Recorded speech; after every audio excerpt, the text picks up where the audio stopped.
اتنا کچھ ہونے کے بعد بھی آئلہ کا غرور اور تکبر جو ہے وہ ختم ہونے کا نام ہی نہیں لے رہا۔ آئلہ کے ساتھ جو کچھ بھی ہوا وہ آئلہ نے خود ہی وہ راستہ چنا تھا، جبکہ آئلہ سمجھدار تھی، مگر اس نے پیار میں بہہ کر جو قدم اٹھایا جس کی وجہ سے اس کی اتنی بدنامی ہوئی، نہ صرف آئلہ کی بلکہ پورے گھر والوں کو خاندان میں رسوائی کا سامنا کرنا پڑا۔ اس کے باوجود بھی آئلہ جو ہے وہ غرور اور تکبر سے باہر نہیں آ رہی۔ پتہ نہیں اپنے آپ کو کیا سمجھتی ہے، بجائے اس کے کہ وہ اون کی احسان مند ہو اور اس کے ساری زندگی جو ہے احسان اتارتے ہوئے نہ تھکے، بلکہ وہ تو اپنی ماں کے ساتھ مل کر اون کو بے عزت کرنے پر تل چکی ہے۔ آئلہ کی بارات کی واپسی کے بعد جب راحت نے اپنے بیٹے کے لیے رشتہ مانگا آئلہ کا، تو ثاقب نے انکار نہیں کیا بلکہ خوشی کا اظہار کیا اور آئلہ کا نکاح اون سے کروا دیا۔ یہ سب کچھ اتنی جلد بازی میں ہوا کہ اون بیچارہ خود بھی نہیں سمجھ پایا کہ یہ سب کچھ کیا ہو رہا ہے اور کیسے ہو رہا ہے، لیکن اون نے بھی یہی بہتر سمجھا کہ اس وقت خاندان کی عزت بچانے کے لیے اس کے علاوہ کوئی دوسرا راستہ نہیں ہے،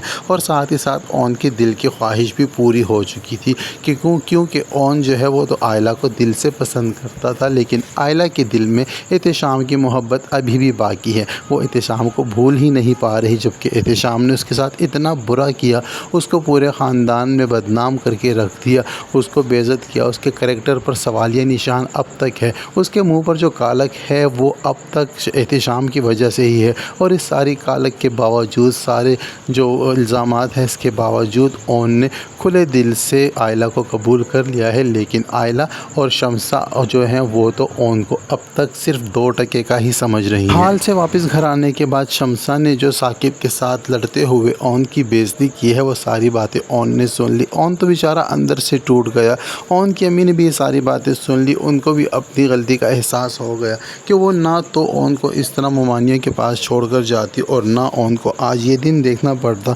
کیونکہ اون کی تو اس گھر میں کوئی عزت ہی نہیں کرتا۔ اون بیچارہ سب کے کاموں کے لیے بھاگا دوڑا پھرتا ہے، سب کی فکر کرتا ہے، سب کے لیے اچھا سوچتا ہے، لیکن اس کے باوجود بھی اون کی عزت پورے گھر میں کوئی بھی نہیں کرتا سوائے نانوں کے۔ لیکن اب جب سے ثاقب ماموں جو ہیں وہ اون کے ساتھ فیکٹری میں اکٹھے جا رہے ہیں تو وہ اب اون کو آہستہ آہستہ سمجھنے لگے ہیں کہ اون واقعی ایک خوددار اور محنتی لڑکا ہے اور بہت ہی اچھا اور شریف انسان ہے، تو وہ اپنے بھانجے کی سائیڈ کر رہے ہیں اور شمسہ کو بھی یہی سمجھانے کی کوشش کرتے ہیں کہ اون بہت اچھا لڑکا ہے، تم کیوں اس کو اس طرح باتیں کر رہی ہو، اس کو اتنا بے عزت کر رہی ہو، آخرکار جو بھی ہے وہ ہمارا داماد ہے۔ لیکن شمسہ جو ہے وہ اون کو اپنا داماد ماننے سے بالکل انکاری ہے۔ نہ صرف شمسہ بلکہ آئلہ بھی اون کو بالکل پسند نہیں کرتی۔ آئلہ تو گھر آ کر اتنا رونا مچاتی ہے، اتنے چیخ چیخ کر روتی ہے، اون کو بھی بے عزت کرتی ہے۔ آئلہ کی یہ حالت دیکھ کر جو زورا ہے وہ بھی لڑ پڑتی ہے اپنی بہن سے اور اسے کہتی ہے کہ کیا ہو گیا ہے تمہیں، تم کیوں اتنا ایٹیٹیوڈ دکھا رہی ہو۔ دونوں بہنوں کی بھی آپس میں لڑائی ہو جاتی ہے۔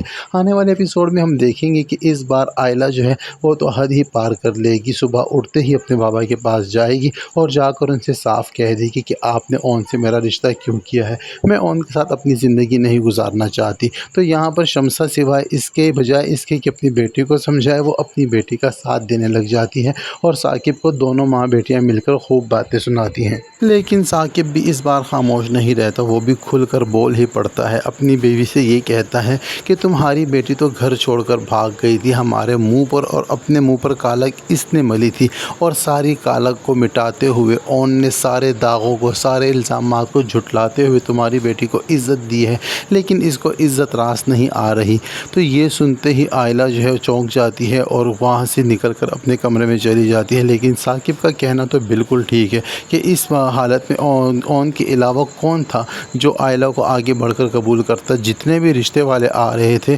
بدنامی کے ڈر سے واپس جا رہے تھے، اور یہ جو آخری کیس ہوا وہ تو بارات لے کر ہی نہیں آئے، سارے رشتہ داروں کے سامنے اتنی بے عزتی اور اتنی بدنامی ہو رہی تھی، اور آگے بڑھ کر اون نے ہماری عزت بچا لی، سوائے اس کے کہ تم لوگ اس کو اپنے سر اور آنکھوں پر بٹھا کر رکھو، الٹا اسی کو بے عزت کر رہے ہو۔ لیکن یہ ثاقب کی باتیں ان ماں بیٹی کی سمجھ میں آنے والی بالکل بھی نہیں ہے۔ جب اوپر والوں کو پتہ چلتا ہے، یعنی کہ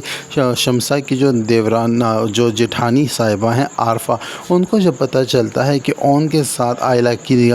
رخصتی بھی ہو چکی ہے اور نکاح بھی ہو چکا ہے، تو ان پر کو تو جیسے ایک بڑا پہاڑ ٹوٹ پڑتا ہے، اور جب شانی کو پتہ چلتا ہے تو وہ بھی بہت زیادہ حیران ہوتا ہے کہ آخرکار یہ کیوں کر ہوا۔